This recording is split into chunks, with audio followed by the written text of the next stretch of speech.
পারি নাই, কারণ এই কাঠামোটা কাঠামো আমাদেরকে চেঞ্জ করতে হবে এবং বাংলাদেশের ছাত্র তরুণরা এই ফ্যাসিস্ট কাঠামো দূর করার দায়িত্ব নিয়েছে। এই কাঠামোটা কিভাবে চেঞ্জ করবো? আমরা যুদ্ধ করেছি মাঠে, খালি হাতে পুলিশের বুলেটের সামনে, এবং আমরা যুদ্ধ চালিয়ে যাব পার্লামেন্ট পর্যন্ত। প্রিয় পীরগঞ্জবাসী, আমরা জানি প্রত্যেকটা জেলার সদর হাসপাতালগুলোতে এবং প্রত্যেকটা জেলার বিশ্ববিদ্যালয় এবং ডিগ্রি কলেজগুলোতে শিক্ষার মান এবং স্বাস্থ্যের মান নিয়ে যথেষ্ট সন্দেহ রয়েছে। এই জায়গার শিক্ষা এবং স্বাস্থ্য যদি চেঞ্জ না হয়, আমরা কিভাবে এমন জনগোষ্ঠী গড়ে তুলব যেই জনগোষ্ঠী ভবিষ্যতে আমাদেরকে ইন্ডিয়ার মতো পরাক্রমশালী শক্তির সাথে লড়াই করতে তৈরি করবে। প্রিয় পীরগঞ্জবাসী, আমাদেরকে স্পষ্টভাবে মনে রাখতে হবে যে লড়াই আমরা শুরু করেছি, সেই লড়াই আমাদেরকে চালিয়ে যেতে হবে। রাষ্ট্র পরিবর্তন হওয়া পর্যন্ত আমাদের কোনো শান্তি নাই।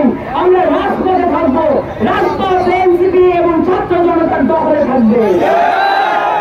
প্রিয় পীরগঞ্জবাসী, আপনাদেরকে আবার মনে করিয়ে দিতে চাই, আমাদের এই 96 থেকে 98% জনগোষ্ঠী মুসলিম।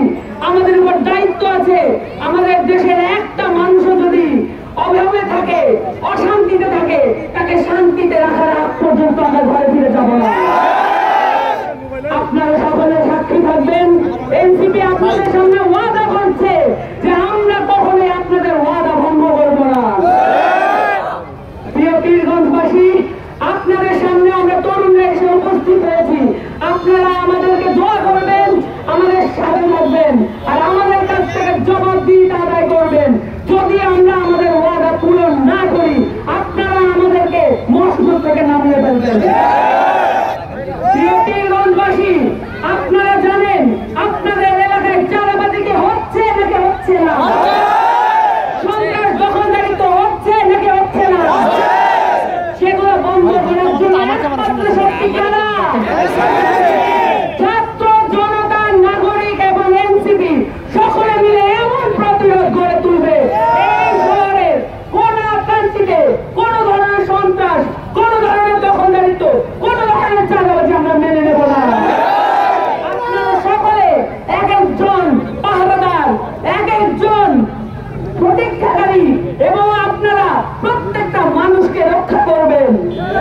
এই কথা আমাদেরকে দিলেন এবং আমরাও আপনাদের সাথে থাকবো ইনশাআল্লাহ।